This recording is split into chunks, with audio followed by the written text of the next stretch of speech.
നിൻ വചനം ധ്യാനിക്കുമ്പോ ഹല്ലേലൂയ. എല്ലാവരും സന്തോഷത്തോടെ കർത്താവിനൊരു മഹത്വം കൊടുത്ത് ഹല്ലേലൂയ. കർത്താവിനോട് ചേർന്നിരിക്കുവാൻ ലഭിച്ച ഈ അവസരത്തെ ഓർത്ത് നമുക്ക് നന്ദി പറയാം. വീണ്ടും ഈ ആത്മീയ ശുശ്രൂഷയിൽ കടന്നു വന്നിരിക്കുന്ന എല്ലാ ദൈവമക്കൾക്കും നമ്മുടെ കർത്താവായ യേശുവിന്റെ സമാധാനം ആശംസിക്കുകയാണ്. 91 സങ്കീർത്തനം 1 തിരുവചനത്തിൽ നമുക്ക് കാണുവാൻ പറ്റും. അവിടെ സങ്കീർത്തകൻ ഏറ്റുപറയുകയാണ്, അത്യുന്നതന്റെ സംരക്ഷണത്തിൽ വസിക്കുന്നവനും സർവശക്തന്റെ തണലിൽ കഴിയുന്നവനും. സർവശക്തനായ ദൈവത്തിന്റെ തണലിൽ കഴിയുക, കർത്താവിന്റെ മഹത്വമേറിയ സാന്നിധ്യത്തിന്റെ മേഘത്തണലിൽ നമ്മൾ ആയിരിക്കുക, അതാണ് നമുക്ക് ലഭിക്കുന്ന ഏറ്റവും വലിയ അനുഗ്രഹം എന്ന് പറയുന്നത്. പ്രിയമുള്ളവരെ, കർത്താവിനോട് നമ്മൾ ചേർന്നിരിക്കുമ്പോഴാണ് യഥാർത്ഥത്തിൽ നമ്മുടെ സൗന്ദര്യം വർദ്ധിക്കുന്നത്. അതിനായി ദൈവം നൽകിയ ഈ നല്ല അവസരത്തെ ഓർത്ത് നമുക്ക് ഒരിക്കൽ കൂടെ വലിയ ആനന്ദത്തോടെ കർത്താവിന് സ്തോത്രം ചെയ്യാം.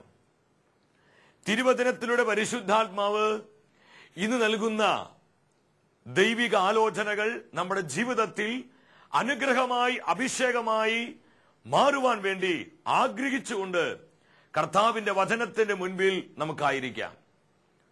പെന്തക്കോസ്ത് തിരുനാളിനായി നമ്മളെല്ലാം ഒരുങ്ങിക്കൊണ്ടിരിക്കുകയാണ്. ഈ ലോകത്തെ മുഴുവൻ ദൈവത്തിന്റെ പരിശുദ്ധാത്മാവ് ദ്വിതീയ പെന്തക്കോസ്തയ്ക്കായി ഒരുക്കിക്കൊണ്ടിരിക്കുകയാണ്. യെശയ്യായുടെ പുസ്തകം 59 അധ്യായം 19 വചനത്തിൽ നമ്മൾ കാണുന്നുണ്ട്, കർത്താവിന്റെ കാറ്റിനാൽ തള്ളി അലച്ചു വരുന്ന പ്രവാഹം പോലെ അവിടുന്ന് വരും. ഈ വചനം ഈ നാളുകളിൽ അഭിഷേകമായി നിവൃത്തിയാകാൻ പോവുകയാണ്. കർത്താവിന്റെ കാറ്റിനാൽ തള്ളി അലച്ചു വരുന്ന പ്രവാഹം പോലെ പരിശുദ്ധാത്മാവ് ലോകം മുഴുവൻ ആഞ്ഞടിക്കാൻ പോവുകയാണ്. കുടുംബങ്ങളിൽ, ജനപദങ്ങളിൽ, ജനകോടികളിൽ, സഭാ സമൂഹങ്ങളിൽ, രാഷ്ട്രങ്ങളിൽ, ഭൂഖണ്ഡങ്ങളിലെല്ലാം അഭിഷേകത്തിന്റെ പുത്തൻ അഗ്നിയെ ജ്വലിപ്പിച്ചുകൊണ്ട് ആത്മാവിന്റെ ചലനങ്ങൾ അധികമായ അളവിൽ ഈ നാളുകളിൽ വെളിപ്പെടാൻ പോവുകയാണ്.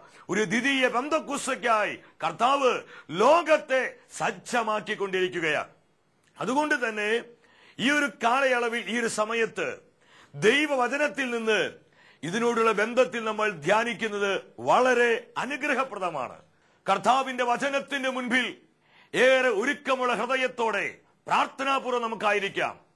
ഒരു ദ്വിതീയ പെന്തക്കോസ്തയുടെ അഭിഷേകം നമ്മുടെ ജീവിതങ്ങളിലും നമ്മുടെ കുടുംബങ്ങളിലും സഭാ സമൂഹങ്ങളിലും ആത്മീയ ശുശ്രൂഷ മേഖലകളിലെല്ലാം കത്തിപ്പടരുവാൻ ആഗ്രഹിച്ചുകൊണ്ട് ഇരുകരങ്ങളും കർത്താവിന് മുൻപിലേക്ക് ഉയർത്തി വലിയ ആത്മഭാരത്തോടെ, കർത്താവേ, ഒരു പുത്തൻ പെന്തക്കോസ്ത് അഭിഷേകം, ഒരു ദ്വിതീയ പെന്തക്കോസ്തയുടെ അഗ്നി ഞങ്ങളുടെ മേൽ ഇടണമേ, ഞങ്ങളിൽ കത്തി പടർത്തണമേ എന്ന് ആഗ്രഹിച്ചുകൊണ്ട് നമുക്ക് സ്വരമുയർത്തി വിശ്വാസത്തോടെ ആത്മാവിനെ വിളിച്ചു പ്രാർത്ഥിക്കാം. Hallelujah, hallelujah. കർത്താവ് ഇടപെടണമേ, കർത്താവെ പ്രവർത്തിക്കണമേ, കർത്താവ് വ്യാപരിക്കണമേ. ഒരു പുത്തൻ പെന്തക്കോസ്തയുടെ അഭിഷേകം ഞങ്ങളുടെ ജീവിതങ്ങളിലേക്ക് പകരണമേ, കുടുംബങ്ങളിലേക്ക് പകരണമേ, സഭാ സമൂഹങ്ങളിലേക്ക്, ദേശങ്ങളിലേക്ക്, രാജ്യങ്ങളിലേക്ക്, ഭൂഖണ്ഡങ്ങളിലേക്ക് പകരണമേ. അതിനായി ആത്മാവിനെ വിളിച്ചു പ്രാർത്ഥിക്കാം. ഹല്ലേലൂയ. ആത്മാവിൻ ശക്തി, അത്യുന്നത ശക്തി, പരിശുദ്ധാത്മശക്തി എന്നിൽ നിറയട്ടെ. ആത്മാവിൻ ശക്തി, അത്യുന്നത ശക്തി, പരിശുദ്ധാത്മശക്തി എന്നിൽ നിറയട്ടെ. എന്നിൽ നിറയട്ടെ, സഭയിൽ നിറയട്ടെ, ലോകം മുഴുവൻ കത്തിപ്പടരട്ടെ.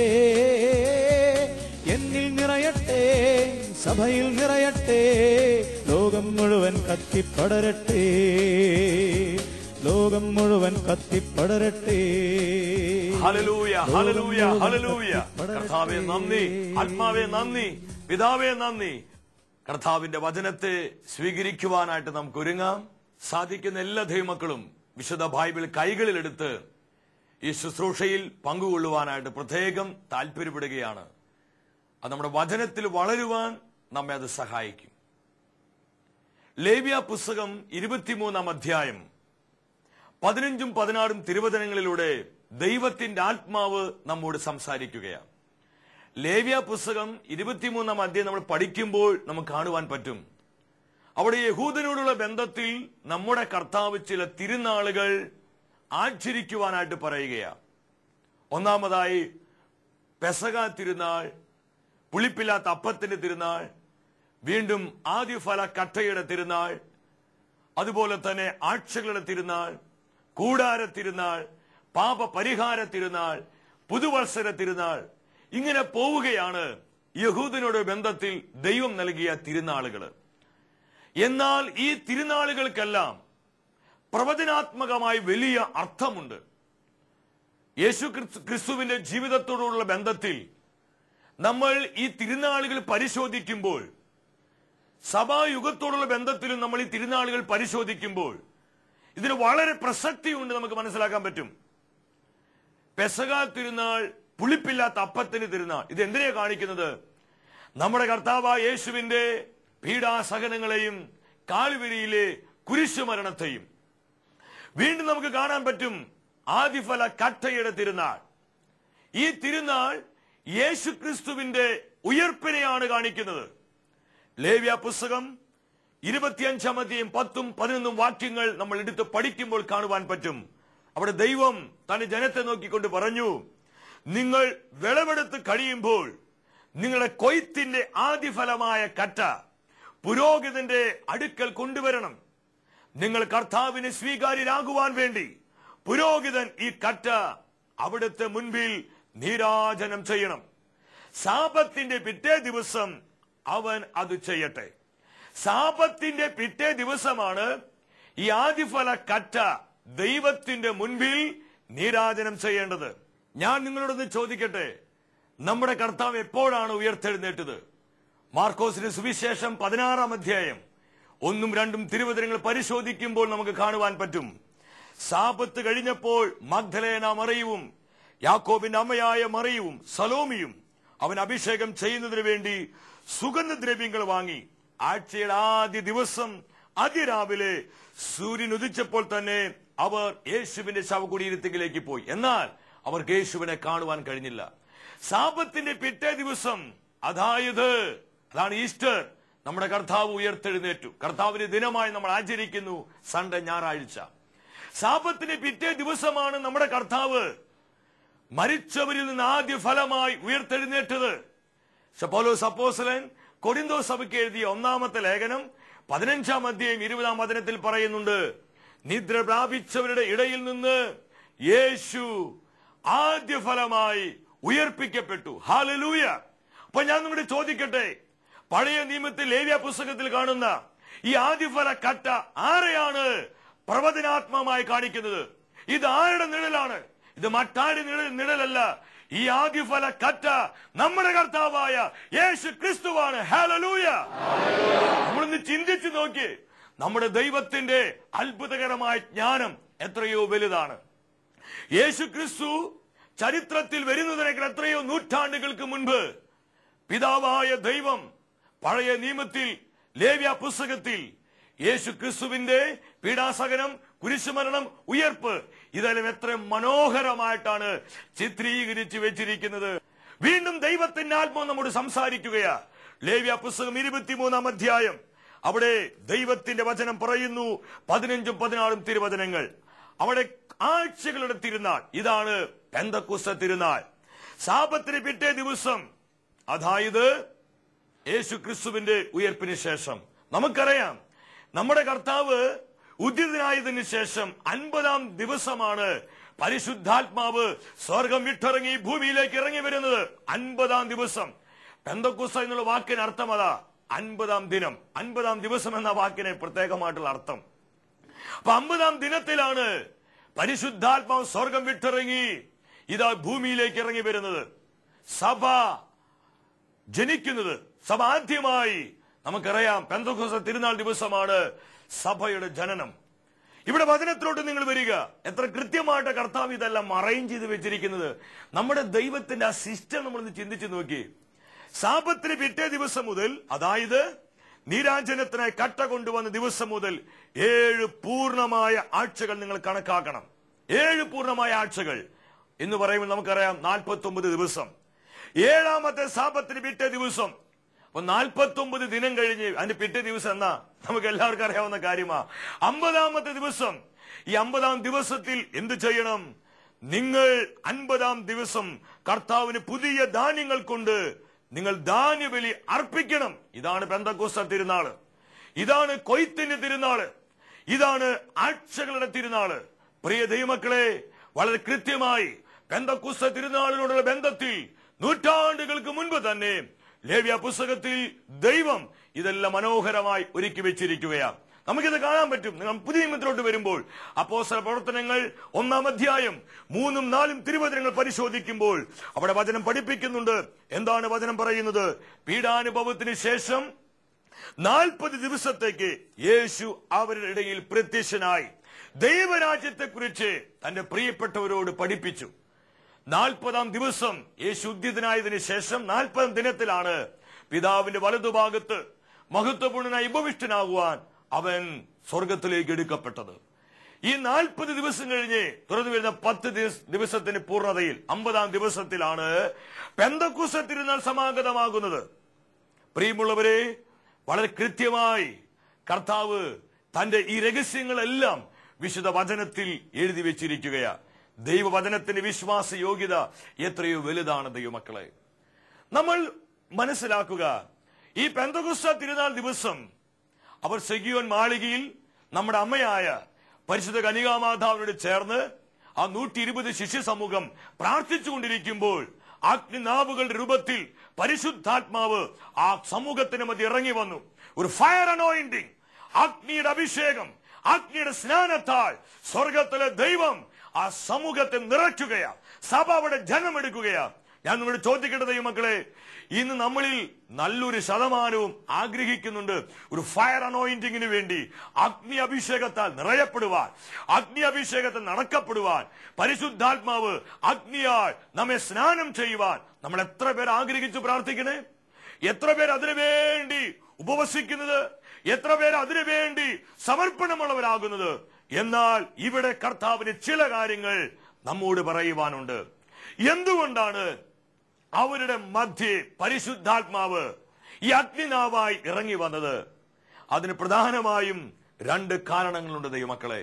ഈ പെന്തക്കോസ്ത് തിരുനാളിനായി നമ്മൾ ഒരുങ്ങിക്കൊണ്ടിരിക്കുമ്പോൾ, ഒരു ദ്വിതീയ പെന്തക്കോസ്തിക്ക് വേണ്ടി കർത്താവ് ഈ ലോകത്തെ സജ്ജമാക്കിക്കൊണ്ടിരിക്കുമ്പോൾ, കർത്താവിന്റെ സൈന്യമായി ഞാനും നിങ്ങളും മാറണമെങ്കിൽ, നമ്മുടെ മേൽ ഈ പരിശുദ്ധാത്മ അഭിഷേകം കത്തി പടരണമെങ്കിൽ, ദ്വിതീയ പെന്തക്കോസ്തിയുടെ അഭിഷേകം നമ്മളിൽ ആളി ജ്വലിക്കണമെങ്കിൽ, ദൈവത്തിന്റെ പരിശുദ്ധാത്മാവ് തിരുവചനത്തിലൂടെ പഠിപ്പിക്കുന്ന ഈ ആത്മീയ സത്യങ്ങൾ ഞാനും നിങ്ങളും മനസ്സിലാക്കിയേ മതിയാകൂ. എന്താണ് കാരണം? യേശു അവരോട് പറഞ്ഞൊരു കാര്യമുണ്ട്. അപ്പോസ്തല പ്രവർത്തനങ്ങൾ 1-ാം അധ്യായം 5-ാം തിരുവചനത്തിലോട്ട് നമ്മൾ വരുമ്പോൾ നമുക്കവിടെ കാണാം. യേശു പറഞ്ഞു, എന്തെന്നാൽ യോഹന്നാൻ വെള്ളം കൊണ്ട് നിങ്ങൾക്ക് സ്നാനം നൽകി, എന്നാൽ നിങ്ങളാകട്ടെ ഏറെ താമസിയാതെ പരിശുദ്ധാത്മാവിനാൽ സ്നാനമേൽക്കും. അതുകൊണ്ട് കർത്താവ് പറഞ്ഞു, നിങ്ങൾ ജെറുസലേം വിട്ടുപോകരുത്. കർത്താവ് 1-ാമതായോട് പറഞ്ഞൊരു കാര്യം അതാ, നിങ്ങൾ ആത്മാവിനാൽ സ്നാനമേൽക്കും, നിങ്ങൾക്ക് ആത്മാവിന്റെ പുത്തൻ അഭിഷേകം ലഭിക്കും. ആയതിനാൽ നിങ്ങൾ ജെറുസലേം വിട്ടുപോകരുതെന്ന് യേശു വളരെ കൃത്യമായി അവരോട് പറഞ്ഞു. പ്രിയ ദൈവമക്കളെ, ശിഷ്യ സമൂഹത്തിന്റെ മേൽ പരിശുദ്ധാത്മാവ് അഗ്നിയായി ഇറങ്ങി വന്നതിന് പ്രധാനപ്പെട്ട ഒരു കാരണം, അവർ കർത്താവിന്റെ വചനത്തെ അനുസരിച്ചു. ആരൊക്കെ കർത്താവിന്റെ വാക്കിനെ അനുസരിക്കുന്നുവോ അവരുടെ മേലാണ് ഈ പെന്തക്കോസ്തിയുടെ തീ ആളി പടരുന്നത്. അവരുടെ മേലാണ് പരിശുദ്ധാത്മാവ് ഇറങ്ങി വരുന്നത്. അനുസരിക്കുന്നവരുടെ മേൽ, കർത്താവിനെ അനുസരിക്കുന്നവരുടെ മേൽ, അനുസരിക്കുന്ന കുടുംബങ്ങളുടെ മേൽ, അനുസരിക്കുന്ന സഭാ സമൂഹങ്ങളുടെ മേൽ, അനുസരിക്കുന്ന ശുശ്രൂഷകളുടെ മേൽ, അനുസരിക്കുന്ന വ്യക്തി ജീവിതങ്ങളുടെ മേൽ പരിശുദ്ധാത്മാവ് അഗ്നിയായി ഇറങ്ങി വരും. നിങ്ങൾ എത്ര പേര് ഇത് വിശ്വസിക്കുന്നുണ്ട്? അവർ സ്വരമുയർത്തി കർത്താവിന്റെ മഹത്വം കൊടുത്താട്ടെ. ഹല്ലേലൂയ. ഇവിടെ വചനം അതാ പറയുന്നത്. കർത്താവ് അവരോട് പറഞ്ഞു, നിങ്ങൾ ജെറുസലേം വിട്ടു പോകരുത്. 12-ാമത്തെ വാക്യം അപ്പോസ്തല പ്രവർത്തനം 1:12 നോക്ക്. അവിടെ എന്താ പറയുന്നത്? അവർ ഒലിവുമലയിൽ നിന്ന് ജെറുസലേമിലേക്ക് മടങ്ങിപ്പോയി. ജെറുസലേമിലേക്ക് മടങ്ങിപ്പോയിട്ട് അവരെന്താ ചെയ്തത്? 14-ാമത്തെ വാക്യത്തിൽ പറയാ, അവർ ആ പട്ടണത്തിലെത്തി തങ്ങൾ താമസിച്ചിരുന്ന വീടിന്റെ മുകളിലത്തെ മുറിയിൽ ചെന്നു. അതാണ് മാർക്കോസിന്റെ സെഗിയോൻ ഊട്ടുശാല, സെഗിയോൻ മാളിക മുറി. ആ മാളിക മുറിയിൽ അവരെന്താ ചെയ്തത്? 14-ാം വാക്യത്തിൽ ഇവർ ഏക മനസ്സോടെ യേശുവിന്റെ അമ്മയായ നമ്മുടെ പരിശുദ്ധ കന്യകാമറിയത്തോടും മറ്റ് സ്ത്രീകളോടും അവന്റെ സഹോദരന്മാരോടുമൊപ്പം പ്രാർത്ഥനയിൽ മുഴുകിയിരുന്നു. അവർ യേശുവിന്റെ വാക്ക് പൂർണ്ണമായും അനുസരിച്ചു. ഈ പെന്തക്കോസ്ത് തിരുനാളിനായി നമ്മൾ ഒരുങ്ങുമ്പോൾ ഒരു ദ്വിതീയ പെന്തക്കോസ്തിയുടെ അഭിഷേകം നമ്മുടെ മേൽ വ്യാപരിക്കണമെങ്കിൽ ശ്രദ്ധിക്കുക ദൈവമക്കളെ, നമ്മൾ എന്ത് വില കൊടുത്തും കർത്താവിന്റെ വാക്കിനെ അനുസരിക്കുവാൻ തയ്യാറാവുക. അനുസരിക്കുന്നവരുടെ മേൽ പരിശുദ്ധാത്മാവ് ഇറങ്ങി വരും. ഹല്ലേലൂയ! ഈ അഭിഷേകം നമുക്ക് ഏറ്റെടുക്കാം. രണ്ടാമതായി അവർ അവിടെ ചെയ്തൊരു കാര്യമുണ്ട്. അപ്പോസ്തല പ്രവർത്തനങ്ങൾ 2-ാം അധ്യായം 1-ാം തിരുവചനത്തിൽ എന്താ പറയുന്നത്? പെന്തക്കോസ്ത് ദിനം സമാഗതമായപ്പോൾ അവരെല്ലാവരും ഒരുമിച്ച് കൂടിയിരിക്കുകയായിരുന്നു. സ്പിരിറ്റ് ഓഫ് യൂണിറ്റി, ഐക്യം, അവർ ഒരുമിച്ച് കൂടിയിരിക്കുകയായിരുന്നു. പ്രിയ ദൈവമക്കളെ, ശിഷ്യ സമൂഹത്തിന്റെ മധ്യേ, ആദിമ ശിഷ്യ സമൂഹത്തിന്റെ മധ്യേ പരിശുദ്ധാത്മാവ് അഗ്നിനാവായി ഇറങ്ങി വന്നതിന്റെ മറ്റൊരു കാരണം അവരുടെ ഐക്യമായിരുന്നു. ഒരുമിച്ച് കൂടി ഐക്യത്തോടെ ഒരുമിച്ച് കൂടി ഈ അഭിഷേകത്തിന് വേണ്ടി, കർത്താവിന്റെ വാഗ്ദത്തം അവരുടെ നിവൃത്തിയാകുവാൻ വേണ്ടി അവർ ആഗ്രഹിച്ച് പ്രാർത്ഥിച്ചു. എവിടെ ഐക്യമുണ്ടോ, എവിടെ കൂട്ടായ്മയുണ്ടോ, അവരുടെ മേൽ, അവരുടെ മധ്യേ പരിശുദ്ധാത്മാവ് ഇറങ്ങി വരും. ഇന്ന് പിശാച് വ്യക്തി ജീവിതങ്ങളിലും കുടുംബങ്ങളിലും സമൂഹങ്ങളിലും സഭാ തലങ്ങളിലൊക്കെയുള്ള ഐക്യത്തെ നശിപ്പിച്ച് വിഭാഗീയത കൊണ്ടുവന്ന്, ഡിവിഷൻ കൊണ്ടുവന്ന്, അനൈക്യത്തെ കൊണ്ടുവന്ന് ഒരുപാട് തിന്മയുടെ കളകൾ പിശാചി നാളുകളിൽ വിതച്ചുകൊണ്ടിരിക്കുകയാ. പ്രിയ ദൈവമക്കളെ, തിരിച്ചറിയുക. കർത്താവിന്റെ കാറ്റിനാൽ തള്ളിയലച്ചുന്ന പ്രവാഹം പോലെ പരിശുദ്ധാത്മാവിനെ ഈ കാലഘട്ടത്തിൽ ആഞ്ഞു വീശണമെങ്കിൽ ഈ നാളുകളിലെ സഭാ മക്കൾ യേശുവിന്റെ സ്നേഹത്തിൽ ഐക്യത്തോടെ നിൽക്കുവാൻ തയ്യാറാകണം. എവിടെ ഐക്യമുണ്ടോ അവിടെ പരിശുദ്ധാത്മാവിന്റെ പ്രവൃത്തിയുണ്ട്. എവിടെ ഐക്യമുണ്ടോ അവിടെ ആത്മാവിന് ഉണർവുണ്ട്. എവിടെ ഐക്യമുണ്ടോ അവിടെ സ്വർഗത്തിന്റെ ചലനമുണ്ട്. ഹല്ലേലൂയ! നമ്മൾ ഈ സത്യം മനസ്സിലാക്കുക, ഈ യാഥാർത്ഥ്യം നമ്മൾ തിരിച്ചറിയുക. അവർ ഒരുമിച്ചുകൂടി ഏക മനസ്സായി പ്രാർത്ഥിച്ചു. ആ പ്രാർത്ഥനയെ കർത്താവ് സ്വീകരിച്ചു. പരിശുദ്ധാത്മാവിത സ്വർഗം വിട്ടിറങ്ങി അവരുടെ മേൽ വരികയാണ്. മൂന്നാമതായി നിങ്ങൾ ശ്രദ്ധിക്കുക, യേശു തന്റെ പ്രിയപ്പെട്ട ശിഷ്യർക്ക് വേണ്ടി പ്രാർത്ഥിച്ചു. യോഹന്നാന്റെ സുവിശേഷം 14:16 എന്താണ് യേശു പറഞ്ഞത്? ഞാൻ പിതാവിനോട് പ്രാർത്ഥിക്കുകയും എന്നേക്കും നിങ്ങളുടെ കൂടെ ആയിരിക്കാൻ മറ്റൊരു സഹായകനെ നിങ്ങൾക്ക് നൽകുകയും ചെയ്യും. ഞാൻ നിങ്ങൾക്ക് വേണ്ടി പ്രാർത്ഥിക്കും. യേശുവിന്റെ പ്രാർത്ഥനയുടെ ഫലമായി ഇതാ സ്വർഗം വിട്ടിറങ്ങി പരിശുദ്ധാത്മാവ് ഭൂമിയിലേക്ക് ഇറങ്ങി വരികയാണ്. പ്രിയ ദൈവമക്കളെ, ഈ പെന്തക്കോസ്ത് തിരുനാളിനായി നമ്മൾ ഒരുങ്ങുമ്പോൾ ഈ ഒരു ആഗ്രഹം നമുക്കുണ്ടാകണം. എന്ത് വില കൊടുത്തും കർത്താവിനെ അനുസരിക്കുവാൻ. 2, കർത്താവിന്റെ സ്നേഹത്തിൽ ഐക്യപ്പെട്ട് നിൽക്കുന്ന ഒരു ജീവിതമായി, ഒരു കുടുംബമായി, ഒരു സമൂഹമായി, ഒരു സാക്ഷ്യമായി നമ്മുടെ ജീവിതങ്ങൾ മാറ്റപ്പെടുമ്പോൾ കർത്താവിന്റെ വചനം വളരെ വ്യക്തമായി പഠിപ്പിക്കുന്നു.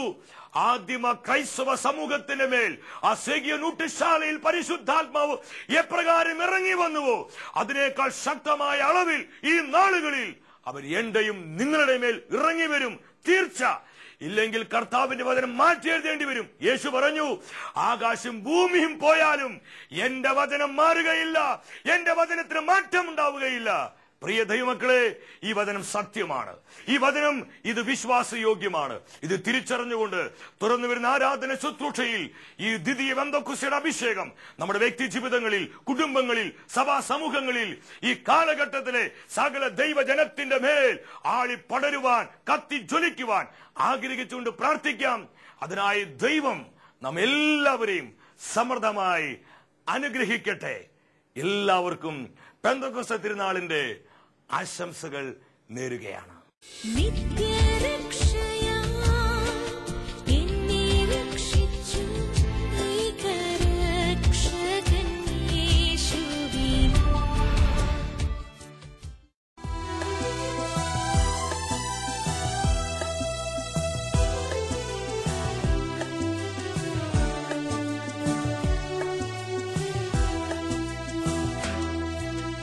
ഉണർവിൻ കൊടുങ്കാറ്റേ നീ വീശണമേ വീണ്ടും. തളരും മനസ്സുകളിൽ നീ പുതിയൊരു ജീവൻ നൽകണമേ. വീണ്ടും എനിക്കു നൽകണമേ പുതിയൊരു പെന്തക്കുസ്ത. അഭിഷേകത്തിൻ കൈകൾ നീ എന്നിൽ നീട്ടണമേ. അഭിഷേകത്തിൻ കൈകൾ നീ എന്നിൽ നീട്ടണമേ.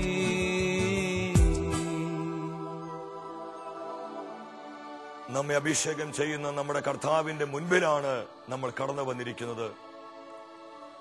ഏറെ ആനന്ദമുള്ളവരായി കർത്താവിന്റെ സാന്നിധ്യത്തെ അനുഭവിച്ചുകൊണ്ട് ഈ ആരാധന ശുശ്രൂഷയിൽ ഒരുക്കമുള്ള ഹൃദയത്തോടെ പ്രാർത്ഥിക്കാം. ഒരു ദ്വിതീയ പെന്തക്കോസ്തയുടെ അഭിഷേകം നമ്മളിൽ കത്തിപ്പടരുവാനായിട്ട് നമുക്ക് ആഗ്രഹിക്കാം. ഇന്നേ ദിവസം തിരുവചനത്തിലൂടെ പരിശുദ്ധാത്മ നമ്മളെ പഠിപ്പിച്ചു. കർത്താവ് ഈ ലോകത്തെ ഒരുക്കുകയാണ്, സഭയെ ഒരുക്കുകയാണ്. രാജ്യങ്ങളെയും ദേശങ്ങളെയും ഭൂഖണ്ഡങ്ങളെയും ജനപദങ്ങളെയും ഒരു ദ്വിതീയ പെന്തക്കോസ്തയ്ക്കായി കർത്താവ് ഒരുക്കിക്കൊണ്ടിരിക്കുകയാണ്. പ്രിയമുള്ളവരെ, പെന്തക്കോസ്ത തിരുനാളിനോട് അടുത്തിരിക്കുന്ന നമ്മൾ ഏറെ ഒരുക്കമുള്ള ഹൃദയത്തോടെ പ്രാർത്ഥിക്കുക. ആദ്യമ സഭയിൽ പരിശുദ്ധാത്മ വെളിപ്പെട്ടതുപോലെ ഈ കാലഘട്ടത്തിലെ സഭാമക്കളായ നമ്മുടെ ഓരോരുത്തരുടെയും ജീവിതത്തിന്റെ മേൽ കാലഘട്ടത്തിന് അഭിഷേകമായ പരിശുദ്ധാത്മാവ് കത്തിപ്പടരുവാൻ ആഗ്രഹിച്ചുകൊണ്ട് ഈ ആരാധന നിമിഷങ്ങളിൽ പ്രാർത്ഥിക്കാം.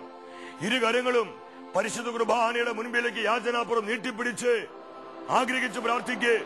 ഓ പൊന്നു പരിശുദ്ധാത്മാവേ, അഭിഷേകമായി, കൃപയായി, ദൈവശക്തിയുടെ വ്യാപാരമായി ഞങ്ങളെ ഓരോരുത്തരെയും, ഞങ്ങളുടെ കുടുംബങ്ങളെ, തലമുറകളെ, ജീവിത സാഹചര്യങ്ങളെ, ശുശ്രൂഷ മേഖലകളെ, തൊഴിൽ മണ്ഡലങ്ങളെ അഭിഷേകം ചെയ്യണമേ, അഭിഷേകം ചെയ്യണമേ, അഭിഷേകം ചെയ്യണമേ. ആഗ്രഹത്തോടെ പ്രാർത്ഥിക്കാം, വിശ്വാസത്തോടെ പ്രാർത്ഥിക്കാം.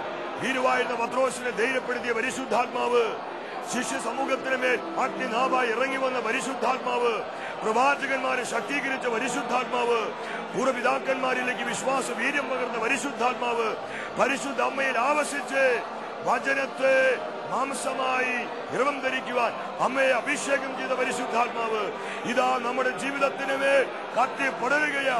ഇരു കരങ്ങളും കർത്താവിനെ മുൻപിലേക്ക് ഉയർത്തി ഒരു ദ്വിതീയ പെന്തക്കോസ്തയുടെ അഭിഷേകം നമ്മൾ കത്തിപ്പടരുവാൻ വേണ്ടി പരിശുദ്ധാത്മാവിനെ വിളിച്ചു പ്രാർത്ഥിക്കാം. ആത്മാവിന്റെ അഭിഷേകം കത്തിപ്പടരട്ടെ, എന്നിൽ നിറയട്ടെ, സഭയിൽ നിറയട്ടെ, ലോകം മുഴുവൻ കത്തിപ്പടരട്ടെ.